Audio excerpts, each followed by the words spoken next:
My father was watching the evening news on a Thursday in October when my name appeared on the screen, and I know this because my aunt called me 40 minutes later and said, "Nora, your father just turned off the television and walked out of the room," and she said it in a voice that meant something had shifted in the house.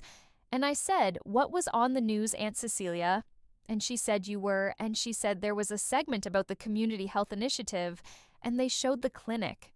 And they said your name, and they said you founded it, and they said it had served over 12,000 patients in 3 years.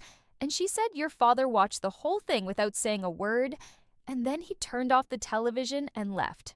And I said, "Okay, Aunt Cecilia." And she said, "Nora, he told everyone you were a nobody." And I said, "I know he did." And she said, "And you just built a clinic?" And I said, "Yes." And I said, "Aunt Cecilia, I have to go."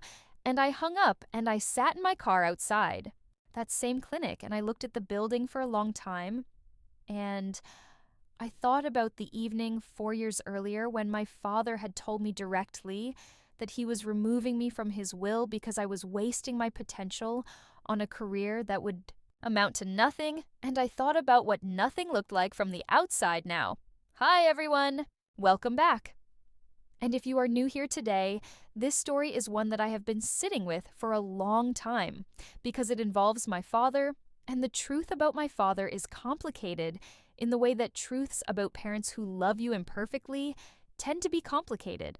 So I want to tell it carefully. My name is Nora Ellsworth, and I am 34 years old, and I am the founder and executive director of a community health clinic that I built over 3 years from a grant application and a borrowed office space into a full operating facility serving a population that had almost no consistent access to primary care before we opened. And my father, a man named Gerald Ellsworth, who spent his entire career as a corporate attorney and built his identity around professional visibility and financial achievement, told me 4 years ago that he was removing me from his will because I had chosen a path he considered beneath my abilities. And I want to walk through what happened between that conversation and the Thursday evening news segment because the distance between those two moments is the actual story. My father had a very specific idea of what success looked like, and the idea was legible, meaning it had to be something he could describe to people at dinner parties without needing to explain it. And the careers that qualified were the ones that came with recognizable titles and measurable financial outcomes, and ideally some form of public status that could be pointed to. And I had gone to a good school and had a graduate degree in public health and had worked for several years at a county health department before deciding I wanted to start something of my own, specifically a clinic serving uninsured and underinsured patients in a community that was medically underserved in measurable, documented ways. And my father had listened to my plan at a family dinner and said, "Nora, this is not what I expected from you." And I said, "What did you expect?" And he said something that would actually go somewhere. And I said, "Where do you think this is going?" And he said, "Nowhere. Anyone is going to notice." The will conversation happened 6 months later when I had officially left my stable county position and was in the early stages of building the clinic infrastructure, applying for grants, finding space, recruiting the first physician partners. And my father called me on a Sunday and said, "I've been thinking about the estate planning, and I've decided to restructure it." And I said, "What does that mean?" And he said, "I'm removing you from the primary beneficiaries because I don't believe in rewarding choices. I think are mistakes." And I said, "Dad," and he said, "I'm not punishing you. Nora, I'm being honest about what I think your trajectory looks like." And I said, "My trajectory is building something that will serve thousands of people." And he said, "You have a master's degree, and you're going to spend your life in a clinic nobody has ever heard of." And I said, "I know," and he said, "That's my point." And I said, "Okay." Dad and I hung up, and I did not cry until I was in my car, and then I cried for about 20 minutes, and then I drove to the borrowed office space that would eventually become the clinic, and I kept working. I want to be precise about what I did. Not do in the 4 years that followed, because the things I did not do are as important as the things I did. And I did not call my father to give him updates on the clinic's progress. And I did not send him articles when the local paper covered our opening. And I did not forward him the grant award announcements. And I did not invite him to the 1-year anniversary event or the 2-year event. and I did not share the patient milestone posts on social media in ways targeted at his attention. And I did not do any of this, not because I was performing indifference, but because I had genuinely decided that building the clinic for my father's approval would corrupt the thing I was building, and I had let go of his approval as a metric sometime.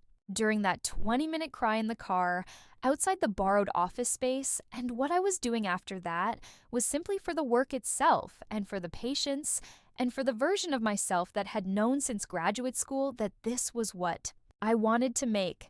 The clinic grew in the specific, unglamorous way that real things grow, which is slowly and then suddenly and with a lot of paperwork in between. And by year 2, we had 3 physicians and 2 nurse practitioners and a patient. Volume that required us to expand our hours. And by year 3, we had served over 12,000 patients and had received a State Health Innovation Award that I had attended with my clinic manager and 2 of our physicians, and that had been covered by the regional news, which is what produced the segment my father saw on a Thursday evening in October when my name appeared on screen next to footage of the building we had been operating out of for 18 months. My Aunt Cecilia had always been the family member who told me things my father would not, and she called me 40 minutes after the segment aired and told me what she had seen in the room. And I want to be honest that her call produced something in me that was not quite triumph and not quite satisfaction, and was closest to a very quiet grief, because what I felt was not the pleasure of being proven right to someone who had doubted me. It was the sadness of recognizing that the person who should have been proudest of that news segment was the one who had turned off the television and left the room, and I sat in my car outside the clinic for a long time after her call, and I thought about the will conversation, and I thought about the 20-minute cry, and I thought about 12,000 patients. And I thought that some things you build carry their own proof, and the proof does not require an audience to be real.